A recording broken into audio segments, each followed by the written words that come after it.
Dear Sat Shree, I wonder if unresolved issues from ancestors who might have been forced to hide their religious and ethnical identity for survival reasons can transfer from generations. This topic has risen up on 2 out of 3 retreats I have participated in, one in meditation and one in a state of desperation of not knowing. I suppressed it and explained it as a product of my mind, and that I should not believe in rumors and stories from family members I have heard while growing up. It brings up some sort of existential shame and fear of untruth or have been lied to. Could you speak of the state of not knowing one's history? With eternal love and gratitude, Sophie. Okay. So, Sophie, it's probably a reflection that you're carrying in like the very genetic design, a stress of your parents or the grandparents or who were subject to it, but it's not limited to that. This is an archetypal structure of being overtaken by something we don't know how to be with, so therefore dark.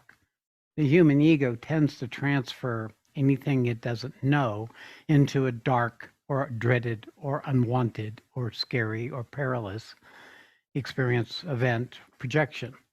So there are areas of us, most human beings, that we've never had to meet.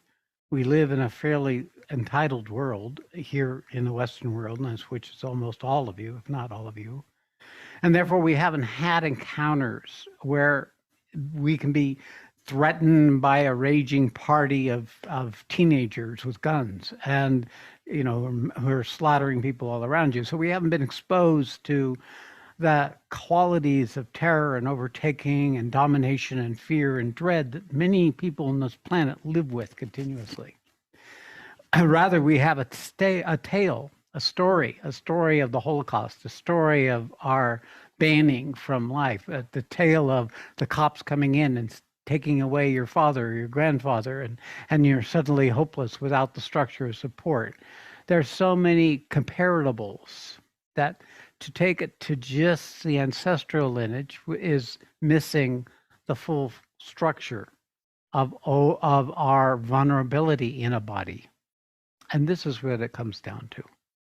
When we come into this body, we are then subject to events that don't happen in our normal consciousness when we're between lives.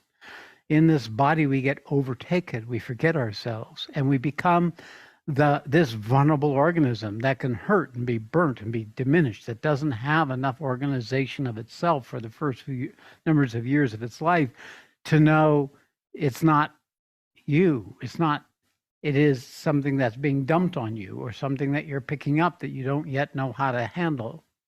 So that overwhelmed structure is in all of us when we come to this perilous planet. And it is, because here you have pain, here you suffer, here bad things can happen. Here, the whole structure of existential stress becomes part and parcel with the delight and the aliveness of being in a body. So it's a price we pay when we embody. It's not that you need to meet those things. As a matter of fact, the intelligence of the World Mother often makes us not exposed to those things because our journey of our soul is time for it to go beyond those things and explore into the fuller possibility of humanity.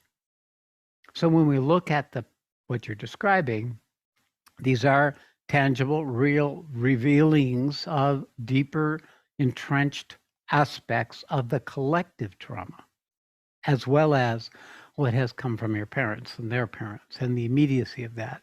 Scientists have found that trauma leaves a biochemical mark in the DNA.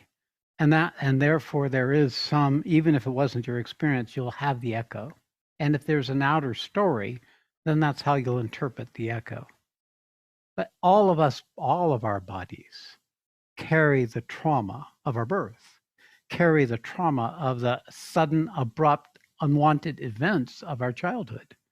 And these are stored as sort of an existential stress, trying to keep our head above water, trying to figure out what's next, trying to figure out what we need to do to survive, to get by, to be loved, to be supported, to be safe.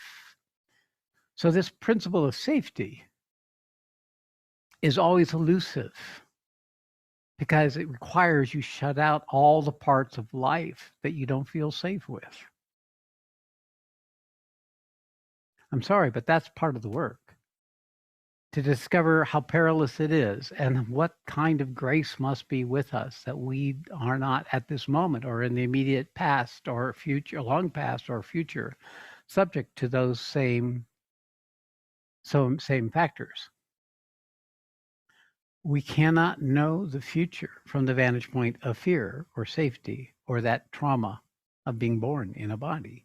We have to tap into some other principle, something that lives beyond our body, and rest in that place and be the one with that part of our human embodiment that does not know it's safe, does not know it's okay, does not know that how to be with the inevitable events that can happen at any time in the course of life. It's only in that presence. And the more we're in that presence, the more we find the resilience and the willingness to come no longer determine the future by the biggest organism in our body for creating peril, or the idea of peril, is the mind. Fearing or anticipating bad things or things that would overtake us is really kind of part of the entire design of why the brain came into existence, to survive, to create some sort of safe place to be in this world. And it serves that function, and it's useful, and it needs to be integrated. But we need to distinguish that from the reality of our own experience and have some faith in the fact that actually we're all being carried on a purposeful current, an intelligence as beyond those past tracks of our human embodiment that we inherit or get conditioned with. There's nothing more to do with this. It's just the truth. It's what's arising. It's part of what happens when you got born in the family you were born in. And therefore, you're part of your burden as a awakened spiritual being, as a presence, is to hold this and to allow it to show you what there is there. And it will transmute through your presence into a healing force that will go back in previous generations, creating peace wherever those beings may exist in this time, embodied or disembodied, and projecting into the future, 7 generations. Our presence holds the trauma of the past and allows in the present for it to be transmuted into a more full, true, direct relationship with existence. So in a larger context, it's not unique for you. We all carry some burden of that being overtaken by darkness in some way, or that sense of peril. It is what makes consciousness more awake in human beings, while the rest of nature blithely goes on with lions and tigers and bears living in the peripheral of their neighborhood, and they don't even know it. They only have terror when it's chasing them. And then when they're done chasing them and they happen to survive, then they forget. We don't have that grace. We live in this perilous alertness that doesn't allow us to relax unless we teach ourselves how to be in our body. And then we find that actually our body is actually okay.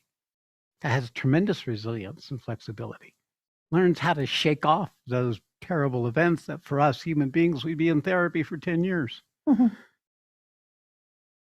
So the secret for Sophie is to continue to be in your body, because your body carries the purpose.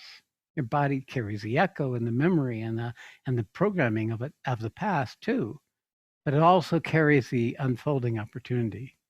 That's why the body is the field, chapter 13, and that you are the knower of the field. When you discover your power, your authority as the knower of the field, then all this is just more life showing up. Right now, Satya and I are in a perilous transition. We not only had to move out of our house and as they tear apart the entire kitchen and perhaps things we don't yet know, we ran out of water yesterday and nobody knows who turned off the water. So Or how to turn it back on. or turned it back on. So 24 hours we've been without.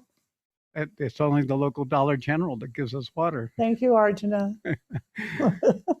So yeah, there is a number of ways. I can't say that I'm not cranky about this transition because I come out and there's nothing here. It's either there or there or there or some other place. Yeah, luckily we have a trailer we can at least sort of move into. Yeah, it sort of is.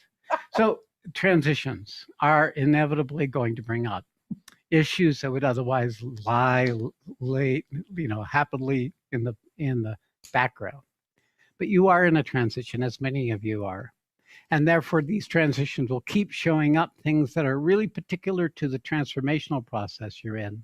And this more movement towards greater awareness also makes you more aware of that which is not able to be aligned. So this is for all of you, of course, not just Sophie, but it is the nature of the Q&A. All right, so I pulled back. I answered that question. Thank you, Sophie.